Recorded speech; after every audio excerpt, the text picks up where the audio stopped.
Friends, हमने पिछले video में MSW005 जो खंड 1 है उसका इकाई 3 को समझा है।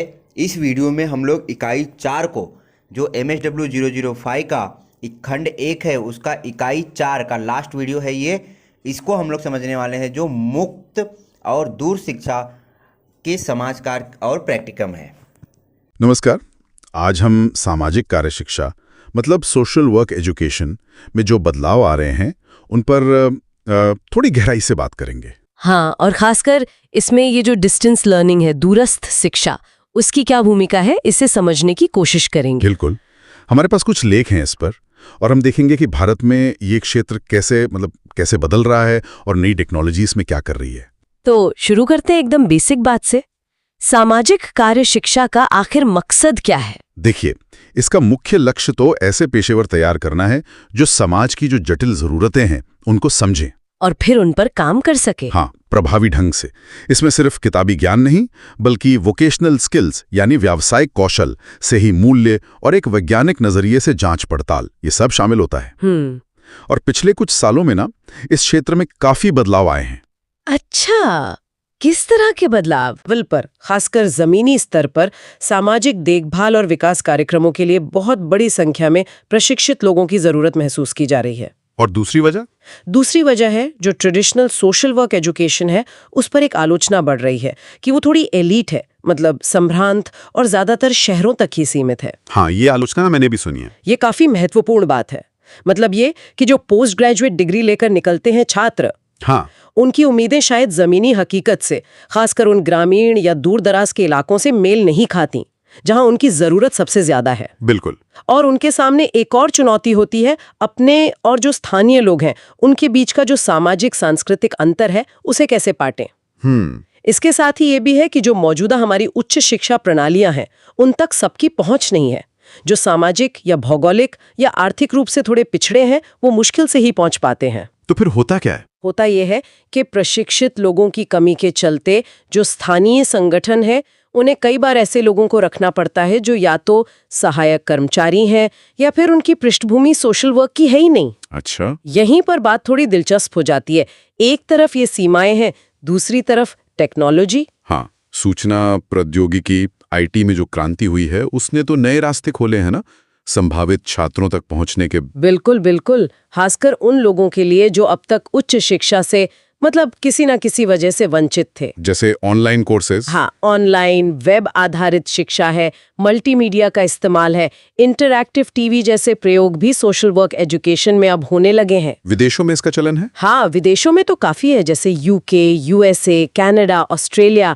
वहाँ कई यूनिवर्सिटीज डिस्टेंस लर्निंग के जरिए bachelor of social work BSW और master of social work MSW की डिग्री दे रही हैं। और क्या ये उतना ही प्रभावी है जितना क्लासरूम में पढ़ना? देखिए, रिसर्च तो यही बताती है कि डिस्टेंस एजुकेशन कोर्स के जो नतीजे हैं वो पारंपरिक क्लासरूम प्रोग्राम्स के बराबर हो सकते हैं। मतलब गुणवत्ता में कमी हो ऐसा जरूरी नहीं। तो भारत में क्या स्थिति है? क्या यहाँ UGC जैसी संस्थाएं इस बारे में सोच रही हैं? हाँ, बिल्कुल। UGC यानी यूनिवर्सिटी ग्रांट्स कमीशन की समितियों ने भी इस बात पर जोर दिया है कि हमें ऐसे शिक्षा मॉडल चाहिए जो रोजगार से जुड़े हों और जो देश के अलग अलग हिस्सों तक पहुंचे। हाँ, सिर्फ शहरों तक ही सीमित न रहें और संभ्रांत मुखी न हो। इसका कोई अच्छा उदाहरण है भारत में? सबसे बड़ा उदाहरण तो शायद इंदिरा गांधी राष्ट्रीय मुक्त विश्वविद्यालय यानी IGNOU का है। अच्छा, IGNOU। हाँ, उनका जो समाज कार्य विद्यापीठ है SOWS, उन्होंने ये महसूस किया कि समाज कल्याण के क्षेत्र में बहुत बड़ी संख्या में लोग काम तो कर रहे हैं पर वो अप्रशिक्षित हैं।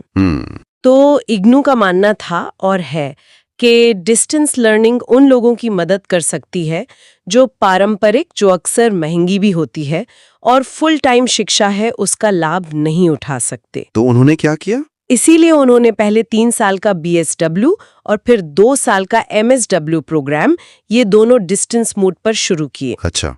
मकसद यही था कि देश भर में जो प्रशिक्षित सामाजिक कार्यकर्ताओं की मांग है उसे पूरा किया जा सके। लेकिन ये होता कैसे है? मतलब सिर्फ किताबें भेज देने से तो सोशल वर्क नहीं सीखा जा सकता? नहीं, बिल्कुल नहीं।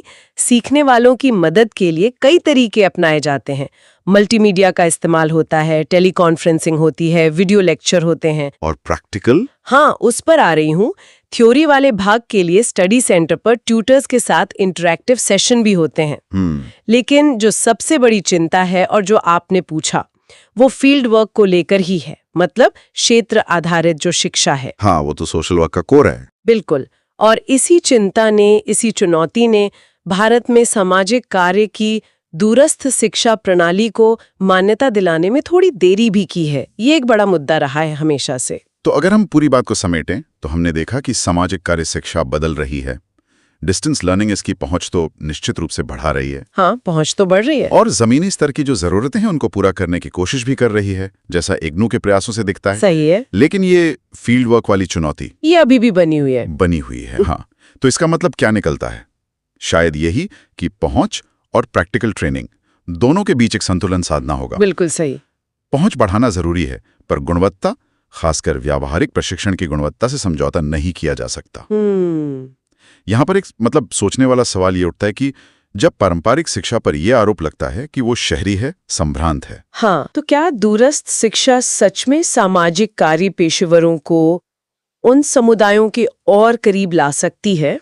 ये एक दिलचस्प सवाल है। हाँ, मतलब क्या टेक्नोलॉजी ये जो सामाजिक सांस्कृतिक दूरियां हैं उन्हें सच में पाट सकती है, या फिर ये अपने आप में कुछ नई तरह की दूरियां पैदा कर देती है? इस पर सोचने की जरूरत। सामाजिक कार्य की दुनिया में ना सिर्फ किताबों से काम नहीं चलता, मतलब जमीन पर उतरना ही पड़ता है। हाँ, बिल्कुल। आज हम इसी करके सीखने वाले पहलू पर थोड़ी बात करेंगे, फील्ड प्रैक्टिकम जिसे कहते हैं, या व्यावहारिक अनुभव। जी, ये तो समझिए इस पढ़ाई की जान है। हमारे पास जो जानकारी है वो परंपरागत और दूरस्थ शिक्षा दोनों में ये प्रैक्टिकल ट्रेनिंग कैसे होती है इसका एक खाका देती है। हाँ, दोनों के अपने अपने तरीके हैं, अपनी चुनौतियां हैं। तो चलिए इसी पर थोड़ी और गहराई से बात करते हैं, समझते हैं कि ये इतना जरूरी क्यों है, कैसे होता है, और हाँ, परंपरागत बनाम दूरस्थ में क्या फर्क है। बिल्कुल, शुरुआत इसी से करते हैं कि ये है क्या आखिर। हाँ, तो ये जो फील्ड वर्क है इसे फील्ड लर्निंग भी कहते हैं, फील्ड इंटर्नशिप भी, नाम कई है। पर सार ये है कि छात्रों को असल माहौल में भेजा जाता है, उन्हें काम सौंपा जाता है, वे रिकॉर्ड बनाते हैं, सोचते हैं कि क्या सीखा। और सबसे जरूरी, ये सब किसी ना किसी सुपरविजन या मार्गदर्शन में होता है। हाँ, वो सुपरविजन वाला पॉइंट अहम है। बिल्कुल, मकसद यही है कि क्लास में जो सिद्धांत सीखें उनको असल दुनिया की उलझी हुई परिस्थितियों में इस्तेमाल करना सीखें, और वो भी नैतिक दायरे के रहते हुए। सही कहा, ये सिर्फ कोई फॉर्मेलिटी नहीं है। नहीं, बिल्कुल नहीं। ये डिग्री पाने की एक शर्त है, एक जरूरी हिस्सा है। अच्छा, अगर पारंपरिक सिस्टम की बात करें तो उसमें ये फील्ड वर्क क्लास की पढ़ाई के साथ ही चलता है ना? हाँ, ज्यादातर ऐसा ही होता है।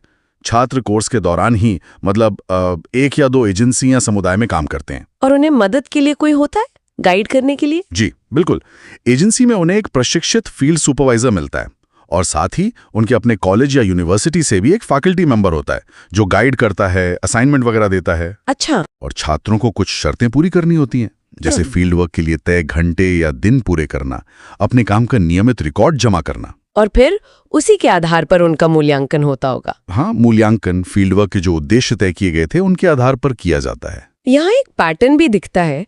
पारंपरिक सिस्टम में ज्यादातर छात्र वो ही होते हैं जो शायद स्कूल या ग्रेजुएशन के ठीक बाद आ गए। हाँ, मतलब जिनके पास पहले से काम का अनुभव कम होता है। वो पेशेवर जो पहले से काम कर रहे हैं या जिन्हें कंपनियां भेजती थीं, वैसे छात्र अब कम दिखते हैं। और यहीं पर एक दिलचस्प, बल्कि कहूं तो एक चुनौती वाली बात सामने आती है। वो क्या? वो ये कि भारत में सामाजिक कार्य की जो शिक्षा है उसका ढांचा काफी हद तक पश्चिमी मॉडल पर बना है। अच्छा। हाँ, यहां तक कि जो किताबें, जो लिटरेचर इस्तेमाल होता है वो भी ज्यादातर पश्चिमी ही है। तो इसका मतलब जो पढ़ाया जा रहा है और जो भारत की जमीनी हकीकत है उसमें शायद एक गैप है। बिल्कुल हो सकता है, और अक्सर होता भी है।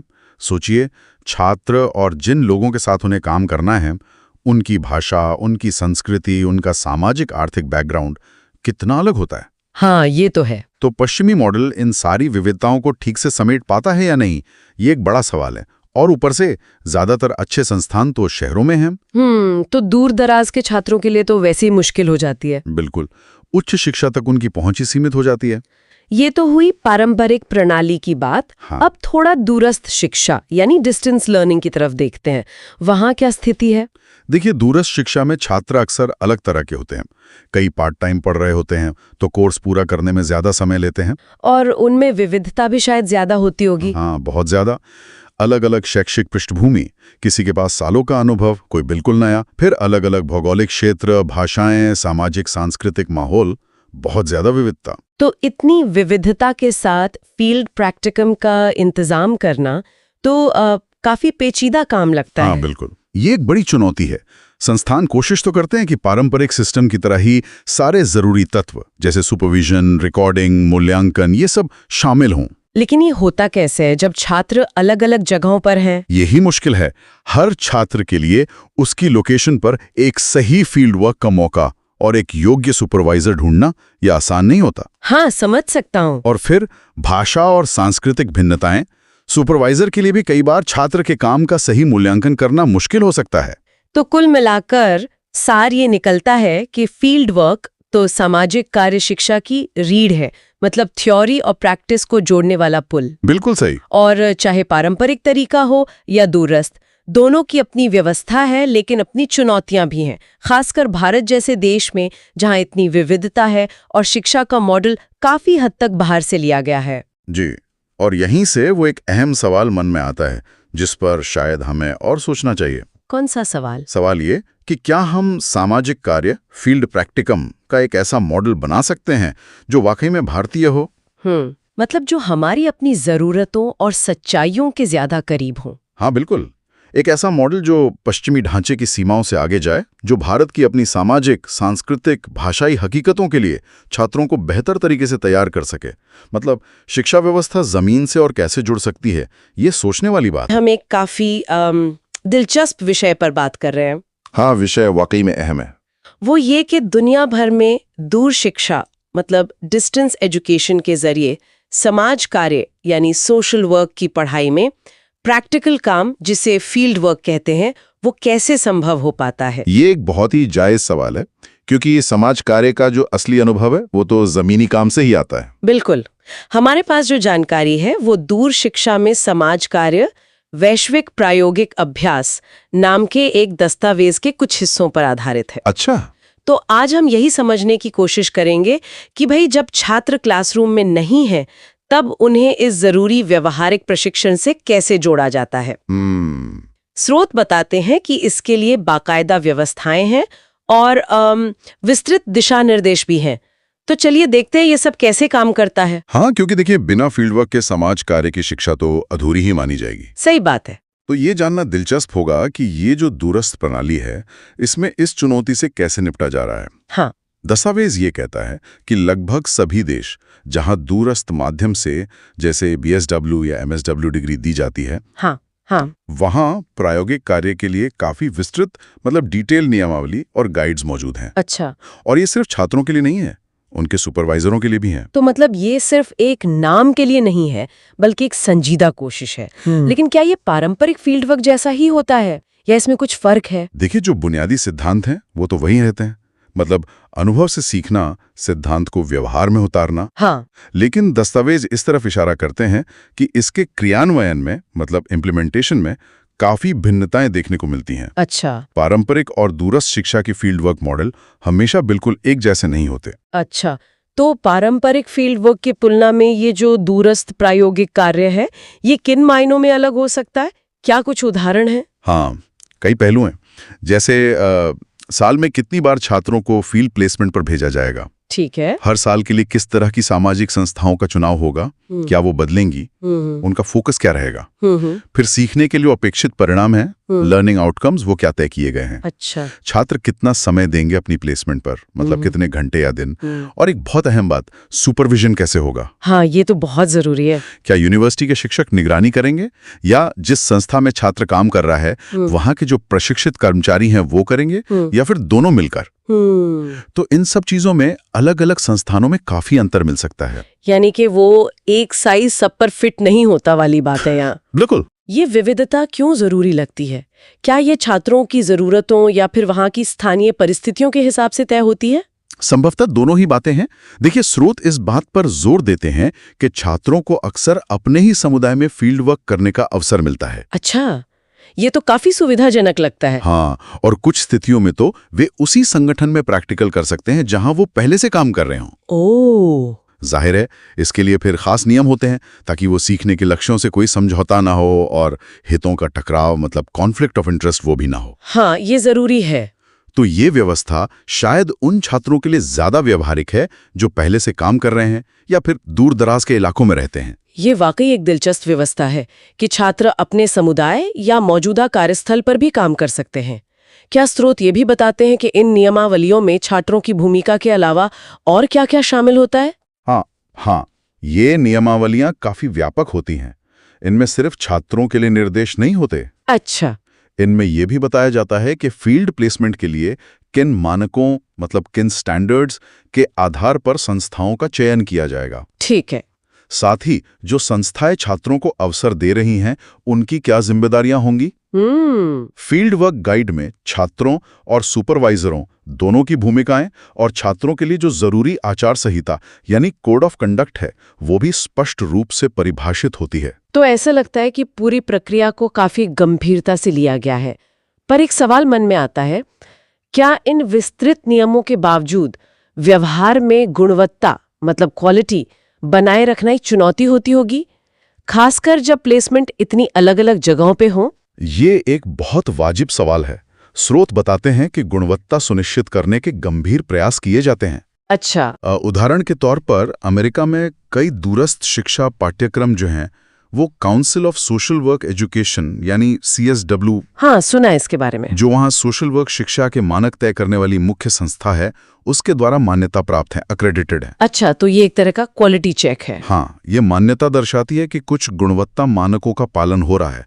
हालांकि ये बात भी सही है कि अलग अलग जगहों पर सुपरविजन की गुणवत्ता में एकरूपता बनाए रखना हमेशा एक चुनौती तो हो सकती है। बिल्कुल। तो यानी दूरस्थ माध्यम से भी फील्ड वर्क न सिर्फ संभव है बल्कि उसे व्यवस्थित और गुणवत्तापूर्ण बनाने की कोशिशें भी हो रही हैं, भले ही तरीकों में थोड़ा लचीलापन और विविधता हो। बिल्कुल सही।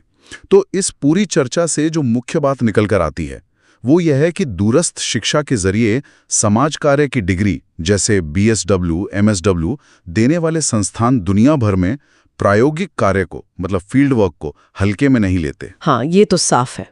हाँ, और ये भी कि छात्रों और सुपरवाइजरों के लिए काफ़ी विस्तृत नियमावली और गाइड तैयार की हैं।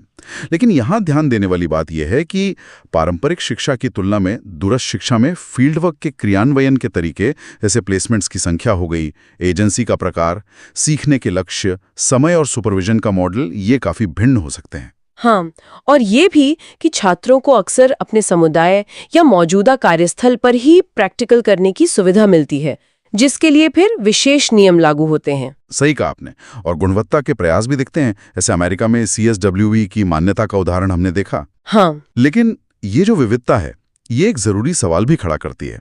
वो ये कि चूंकि दूरस्थ शिक्षा में प्रायोगिक कार्य की संरचना, सुपरविजन और प्लेसमेंट इतने अलग अलग हो सकते हैं, तो क्या लंबे समय में पारंपरिक और दूरस्थ माध्यम से प्रशिक्षित जो समाज कार्यकर्ता हैं, उनके पेशेवर कौशल या शायद नजरिए में कोई ऐसा सूक्ष्म अंतर आ सकता है जिसके बारे में हमें अभी और सोचने की जरूरत है कि भाई दूर बैठे हुए समाज कार्य जैसे प्रैक्टिकल सब्जेक्ट में फील्ड वर्क कैसे हो सकता है। हाँ, ये तो वाकई एक चुनौती है। खास तौर पर हम इंदिरा गांधी राष्ट्रीय मुक्त विश्वविद्यालय मतलब IGNOU के तरीके को थोड़ा गहराई से देखेंगे। बिल्कुल, कि वो अपने BSW और MSW कोर्सेज के लिए ये फील्ड का काम मतलब प्रैक्टिकल कैसे संभालते हैं। हाँ, और हमारी ये बातचीत IGNOU के ही एक दस्तावेज पर आधारित है जिसका नाम है दूर शिक्षा में समाज कार्य, IGNOU का प्रायोगिक प्रतिरूप। जी, असल में हम ये समझने की कोशिश कर रहे हैं कि IGNOU जिसके छात्र इतने अलग अलग बैकग्राउंड से हैं। हाँ, बिल्कुल। कोई अभी स्कूल से निकला है, कोई सालों से काम कर रहा है, भाषाएं अलग, माहौल अलग, तो उन सब के लिए एक असरदार मतलब वाला फील्ड वर्क अनुभव कैसे मुमकिन बनाते हैं वो। और ये समझना जरूरी है कि सोशल वर्क की डिग्री के लिए फील्ड वर्क कोई एक्स्ट्रा चीज नहीं है। नहीं, बिल्कुल नहीं। ये तो अनिवार्य है। इसके बिना डिग्री ही नहीं मिलती। एकदम सही कहा। ये तो कोर्स का आप कह सकते हैं कोर हिस्सा है, उसकी बुनियाद है। तो IGNOU का ये मॉडल कैसे काम करता है इतनी विविधता के साथ? देखिए, यही इसकी खूबी है।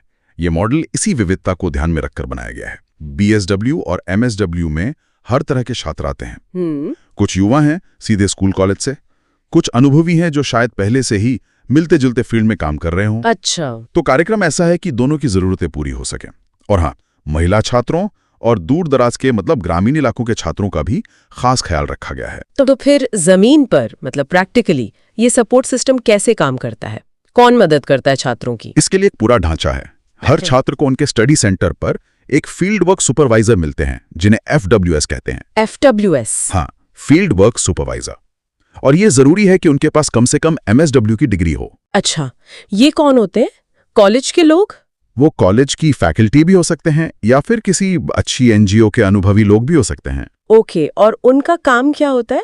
उनका काम है छात्रों को गाइड करना, खासतौर पर फील्ड वर्क जर्नल लिखने में मदद करना, अकादमिक सलाह देना और उनके काम पर फीडबैक मतलब प्रतिक्रिया देना। और इग्नू इन सुपरवाइजर्स के लिए भी मतलब समय समय पर ओरिएंटेशन प्रोग्राम करता है ताकि वो अपनी भूमिका ठीक से निभा सकें। यानी छात्र अकेले नहीं छोड़ दिए जाते, उन्हें गाइडेंस मिलता है। और उनके पास खुद के लिए क्या साधन होते हैं? हाँ, तो छात्रों को हर साल स्टडी मटेरियल के साथ 2 बहुत जरूरी चीजें मिलती हैं। क्या? एक तो फील्ड वर्क मैनुअल, इसमें सारे दिशा निर्देश, नियम, एथिक्स और क्या सीखने की उम्मीद है वो सब होता है। ठीक है। और दूसरा फील्ड वर्क जर्नल, इसमें वो अपने रोज के अनुभव, ऑब्जर्वेशन, विश्लेषण सब लिखते हैं और इसी पर सुपरवाइजर अपनी टिप्पणियां भी लिखते हैं। अच्छा, चलिए BSW प्रोग्राम की बात करते हैं। 3 साल का कोर्स है ये। इसमें फील्ड ट्रेनिंग कैसे आगे बढ़ती है, स्टेप बाय स्टेप? हाँ, BSW में बड़ा सोचा समझा तरीका है। धीरे धीरे आगे बढ़ते हैं। पहले साल में छात्रों को विकास परियोजनाओं से मिलवाते हैं। अच्छा। और उनके ऑब्जर्वेशन यानी अवलोकन और कम्युनिकेशन यानी संचार कौशल पर फोकस रहता है। और दूसरे साल में वो सोशल वर्क के जो मुख्य तरीके हैं जैसे केस वर्क, ग्रुप वर्क, उनका अभ्यास करते हैं और कल्याणकारी संस्थाओं से जुड़ते हैं। और तीसरे साल में छात्र ऐसी संस्थाओं में काम करते हैं जो किसी खास समस्या पर फोकस कर रही हों। जैसे मान लीजिए व्यक्तियों की कोई खास समस्या हो या पूरे समुदाय की। यहाँ प्रोफेशनल भूमिकाओं और नैतिक मूल्यों को समझने पर ज्यादा जोर होता है। और इसमें कुछ खास गतिविधियां भी होती होंगी हर साल। हाँ बिल्कुल, जैसे एजेंसी के दौरे करना, फिर एक होता है समवर्ती क्षेत्र कार्य या कॉन्करेंट फील्ड वर्क। वो क्या है? मतलब पढ़ाई के साथ साथ फील्ड में काम करना। ये पहले और दूसरे साल में लगभग 45 दिन करना अनिवार्य है। अच्छा, 45 दिन? हाँ, और फिर इंटर्नशिप या ब्लॉक प्लेसमेंट भी होता है।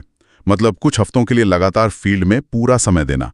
ये भी पहले और दूसरे साल में करीब 30 दिन का होता है। काफी इंटेंसिव लगता है। हाँ, और इसके अलावा व्यक्तिगत और समूह चर्चाएं होती हैं और सेल्फ असेसमेंट भी होता है। ठीक है, अब आते हैं MSW पर। मास्टर्स प्रोग्राम में फील्ड वर्क कैसा होता है? क्या वो BSW से अलग है? हाँ, MSW में फील्ड वर्क जाहिर है और ज्यादा गहराई वाला होता है। इसके करीब 9 अलग अलग कॉम्पोनेंट्स हैं। 9? हाँ। अच्छा, कुछ मुख्य बताएंगे? हाँ, जैसे एक है क्षेत्र नियुक्ति यानी फील्ड प्लेसमेंट। कोशिश ये होती है कि छात्र असल जिंदगी की स्थितियों का अनुभव करें, अलग अलग तरह के लोगों के साथ काम करना सीखें। अक्सर क्या होता है कि 3 से 6 छात्रों को एक ग्रुप में किसी एजेंसी में प्लेस करते हैं ताकि वो टीम वर्क भी सीखें। ये प्लेसमेंट कैसे तय होती है? ये कई चीजों पर निर्भर करता है। छात्र का अपना अनुभव क्या है, उसकी रुचि किसमें है और एजेंसी की जरूरतें क्या हैं। आपने पहले रिकॉर्डिंग का भी जिक्र किया था, वो क्यों इतना अहम है सोशल वर्क में? हाँ, रिकॉर्डिंग एक और बहुत महत्वपूर्ण हिस्सा है। यहाँ छात्रों को सिखाया जाता है कि प्रोफेशनल रिकॉर्ड कैसे मेंटेन करें। प्रोफेशनल रिकॉर्ड मतलब ये कोई कहानी लिखना नहीं है। इसमें तथ्यों को व्यवस्थित तरीके से विश्लेषण के साथ दर्ज करना होता है। अच्छा। ताकि केस को समझने और आगे क्या करना है इसकी योजना बनाने में मदद मिले। छात्र सीखते हैं केस स्टडी लिखना, होम विजिट रिपोर्ट बनाना, ग्रुप प्रोसेस रिकॉर्ड करना। और एक दिलचस्प बात यह है कि इग्नू छात्रों को अपनी स्थानीय भाषा में लिखने के लिए भी प्रोत्साहित करता है। अरे वाह, ये तो बहुत अच्छा है। हाँ, शायद इससे वो अपने क्लाइंट से बेहतर जुड़ पाते होंगे और जानकारी भी ज्यादा सही तरह से लिख पाते होंगे। बिल्कुल। और तीसरा कंपोनेंट? फिर आता है क्षेत्र निर्देश यानी फील्ड इंस्ट्रक्शन। इसमें 2 तरह की बैठकें खास होती हैं। कौन सी? एक तो व्यक्तिगत कॉन्फ्रेंस, जिसमें छात्र अपने सुपरवाइजर के साथ अकेले में अपने अनुभवों पर, मुश्किलों पर बात करते हैं और थ्योरी को प्रैक्टिकल से जोड़ते हैं। ठीक है। और दूसरी होती है समूह बैठकें, ग्रुप कॉन्फ्रेंसेस। यहाँ छात्र अपने साथियों के अनुभवों से सीखते हैं, कॉमन मुद्दों पर चर्चा करते हैं, अपनी बात रखना सीखते हैं।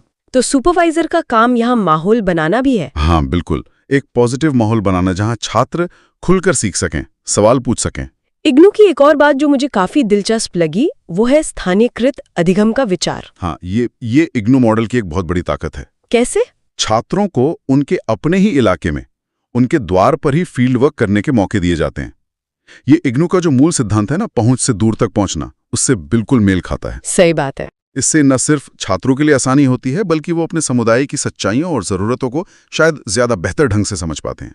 तो इस पूरे सिस्टम में ऐसा लग रहा है कि फील्ड वर्क सुपरवाइजर की भूमिका सबसे अहम है। निश्चित रूप से आप कह सकते हैं कि सुपरवाइजर ही वो धुरी है। वही छात्र के सीखने की प्रक्रिया, उसके प्रोफेशनल डेवलपमेंट, प्रोग्राम के लक्ष्यों और एजेंसी की उम्मीदों के बीच एक तरह से पुल का काम करता है। उनकी क्वालिटी और उनकी लगन इस मॉडल की कामयाबी के लिए बहुत जरूरी है।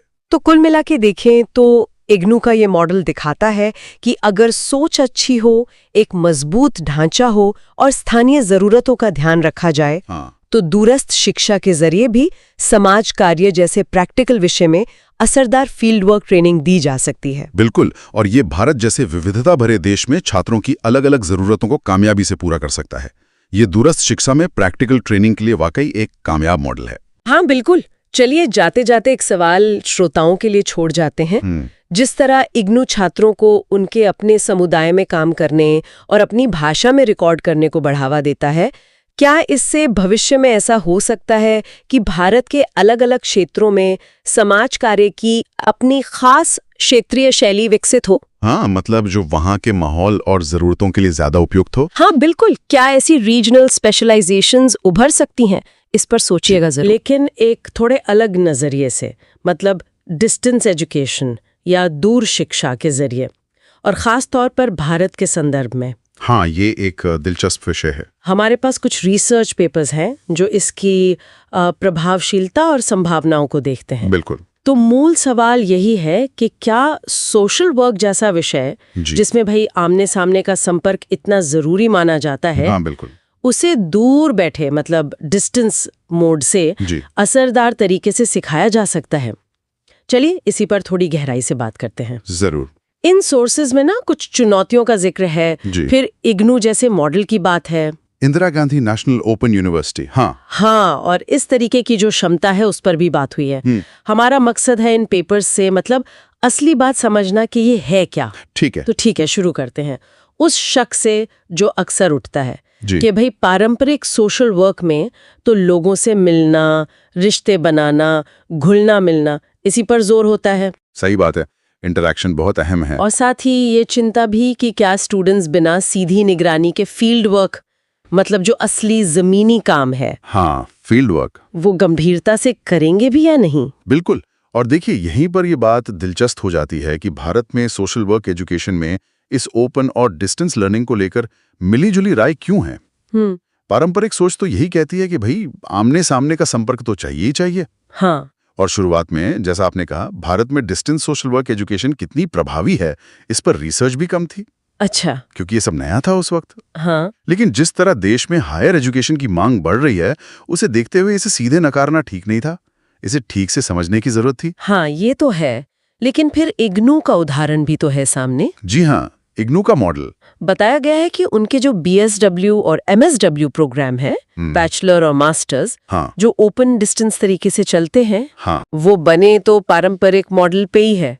मतलब उद्देश्य वही है, UGC की गाइडलाइंस वही है, फील्ड वर्क का तरीका भी वैसा ही रखा गया है। बिल्कुल। बस पढ़ाने का तरीका, वो माध्यम अलग है। सही कहा। और इन्हें बनाने में पारंपरिक यूनिवर्सिटी के जो एक्सपर्ट्स हैं, उनकी सलाह भी ली गई। अच्छा, तो मतलब ये नहीं कि बस हवा में बना दिया? नहीं, उन्होंने कोर्स बनाने में भी मदद की। तो एक तरह से देखा जाए तो कागज पर मॉडल वही है। तो इसके कुछ अच्छे नतीजे भी सामने आए होंगे फिर? हाँ, बिल्कुल बताए गए हैं। जैसे सबसे बड़ा फायदा तो ये कि भारत के कोने कोने तक, खासकर गांव और आदिवासी इलाकों तक हायर एजुकेशन की पहुंच बढ़ी है। ये तो बहुत बड़ी बात है। और ये भी कहा गया है कि स्टूडेंट्स को जमीनी स्तर पर काम करने के लिए क्वालिटी ट्रेनिंग मिलने की संभावना बनी, जिससे देश भर में जो विकास और कल्याण की सेवाएं हैं, उनकी क्वालिटी सुधर सकती है। अच्छा। और एक और बात, इससे कोर्स को स्वदेशी बनाने का, मतलब भारतीय समाज की सच्चाइयों और जरूरतों के हिसाब से ढालने का मौका मिला। इंडिजिनाइजेशन जिसे कहते हैं। बिल्कुल। और साथ ही सोशल वर्क के टीचर्स और प्रैक्टिशनर्स के लिए नए रोल भी बने, जैसे अकादमिक सलाहकार और फील्ड वर्क सुपरवाइजर के। रोजगार के अवसर भी बड़े, मतलब? हाँ, कुछ हद तक। और ये भी पता चलता है कि कई स्टूडेंट्स इसके बाद एमफिल या पीएचडी भी करते हैं। तो ये सब दिखाता है कि अगर ठीक से किया जाए तो ये रास्ता कामयाब हो सकता है। ये बात तो वाकई दिलचस्प है। डिस्टेंस एजुकेशन की ये ताकत कि वो उन स्टूडेंट्स तक पहुंच सकती है जो शायद कभी किसी बड़ी यूनिवर्सिटी के कैंपस तक जा ही नहीं पाते। जी। खासकर दूर दराज के इलाकों में रहने वाले। हाँ। सोचिए कोई आदिवासी इलाके का छात्र है, हाँ। शहर नहीं आ सकता। हाँ। अब वो अपने समुदाय में रहकर ही सोशल वर्क की डिग्री ले पा रहा है। ये तो अपने आप में एक बड़ा बदलाव है। बिल्कुल है। लेकिन देखिए, इसकी सफलता ना कुछ शर्तों पर टिकी है, और ये बहुत जरूरी शर्तें हैं। अच्छा, जैसे? पहली बात, जो कोर्स मटेरियल है वो अच्छी क्वालिटी का हो। दूसरा, जो पारंपरिक यूनिवर्सिटी के टीचर्स हैं और जो फील्ड में काम कर रहे प्रैक्टिशनर्स हैं, उनका सहयोग मिले। Support system. हाँ।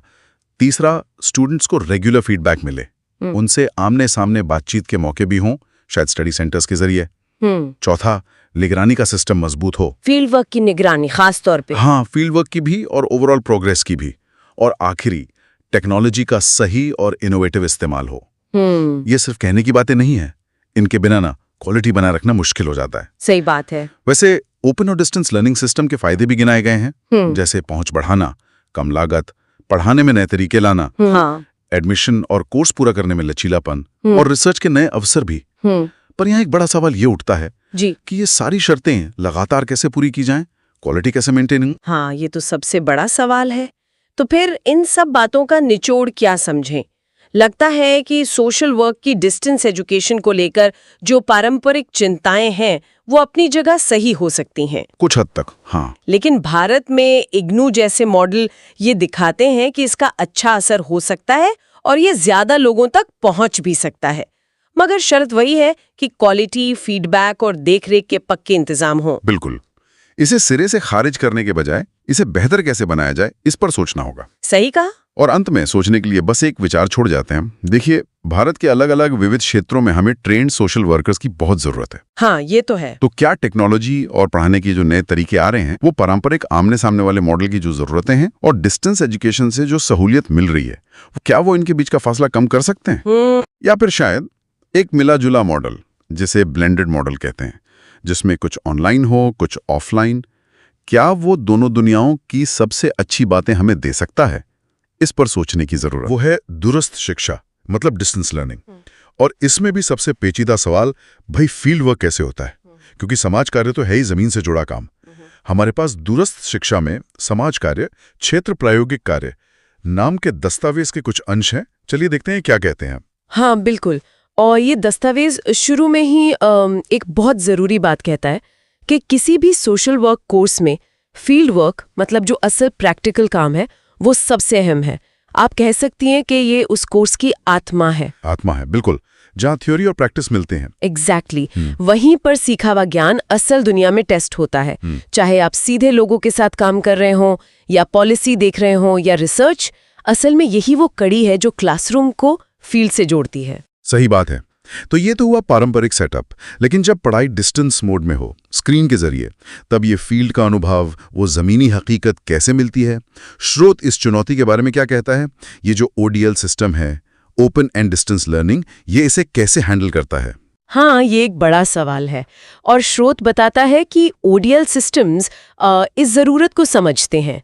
वो भी मतलब पारंपरिक यूनिवर्सिटीज की तरह ही कोशिश करते हैं कि स्टूडेंट्स को सही जगह फील्ड वर्क के लिए प्लेस किया जाए, उनकी जरूरत और उनके करियर गोल्स के हिसाब से। अच्छा, मतलब बाकायदा इसका कोई सिस्टम है? जी हाँ, इसके लिए पॉलिसीज है, एक पूरा ढांचा है।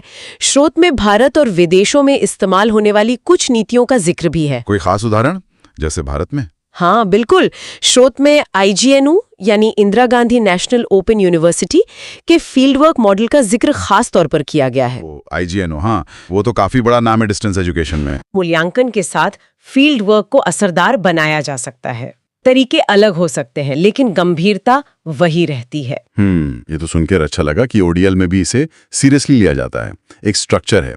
लेकिन क्या इस पर कोई स्टडी हुई है? मतलब पारंपरिक फील्ड वर्क और ODL वाले फील्ड वर्क के नतीजों की कोई तुलना? क्या एक तरीका दूसरे से बेहतर है या कमजोर? स्रोत कुछ कहता है इस पर? देखिए, यहीं पर एक कह सकते हैं एक पेंच है। स्रोत ये साफ मानता है कि पारंपरिक और ओडीएल फील्ड वर्क के जो लर्निंग आउटकम्स हैं उन पर अभी तक कोई ठोस तुलनात्मक अध्ययन, कोई कंपैरेटिव स्टडी नहीं हुई है। अरे, कोई स्टडी नहीं हुई है? ये तो थोड़ी हैरानी की बात है। हाँ है तो, मतलब हम दावे के साथ नहीं कह सकते कि कौन सा तरीका किस मामले में कितना कारगर है, क्योंकि वैसा डेटा है ही नहीं। तो फिर बिना डेटा के ओडीएल को लेकर क्या धारणा है फील्ड में? यही तो इंटरेस्टिंग बात है। इस डेटा की कमी के बावजूद स्रोत ये बताता है कि दुनिया भर में जो सोशल वर्क के एजुकेटर्स हैं, जो संस्थान हैं, उनमें एक आम सहमति से बन रही है कि हाँ, ओडीएल के जरिए भी सोशल वर्क की अच्छी शिक्षा देना मुमकिन है और प्रभावी भी हो सकता है। बिना तुलना के ये भरोसा कैसे? इसकी क्या वजह हो सकती है? वजह शायद वही है जिसकी हमने अभी बात की। वो डिटेल्ड और अच्छी तरह सोचे समझे फील्ड वर्क के ढांचे जो ओडीएल कोर्सेज ने तैयार किए हैं, जैसे इग्नू का उदाहरण हमने लिया। इन ढांचों में सुपरविजन कैसे होगा, मेंटर कौन होगा, रिपोर्टिंग कैसे होगी, मूल्यांकन के पैमाने क्या होंगे, ये सब बहुत स्पष्ट होता है। अच्छा, मतलब मजबूत स्ट्रक्चर पर भरोसा है। हाँ बिल्कुल, इन्हीं मजबूत ढांचों की वजह से शायद इन प्रोग्राम्स को मान्यता मिल रही है, पहचान मिल रही है, भले ही वो डायरेक्ट कंपैरेटिव स्टडी अभी ना हुई हो। तो कुल मिला के हम ये कह सकते हैं कि दूरस्थ शिक्षा में चुनौतियां तो हैं, खासकर फील्ड वर्क को लेकर, लेकिन ऐसा नहीं है कि उनका समाधान नहीं है। सही स्ट्रक्चर और टेक्नोलॉजी की मदद से इन्हें मैनेज किया जा रहा है। बिल्कुल सही। और ये दिखाता है कि सोशल वर्क एजुकेशन कितनी फ्लेक्सिबल है, कितनी अडेप्टिव है। जरूरत के हिसाब से नए तरीके खोजे जा सकते हैं जरूरी स्किल्स सिखाने के लिए। हाँ, मतलब मूल उद्देश्य एक काबिल और संवेदनशील सोशल वर्कर तैयार करना, वो महत्वपूर्ण है, माध्यम चाहे जो हो। एग्जैक्टली। गैर पारंपरिक तरीके भी कारगर हो सकते हैं अगर उन्हें सही तरह से डिजाइन और सपोर्ट किया जाए। जाते जाते एक सवाल फिर भी मन में रह जाता है, जिसका जिक्र स्रोत ने भी किया, ये तुलनात्मक अध्ययन की कमी। अगर भविष्य में ऐसी कोई स्टडी होती है तो वो सोशल वर्क एजुकेशन के लिए क्या बता सकती है? क्या हमें पता चलेगा कि पारंपरिक और दूरस्थ दोनों तरीकों की अपनी अपनी क्या खास ताकतें हैं या शायद क्या सीमाएं हैं? सोचने वाली बात है।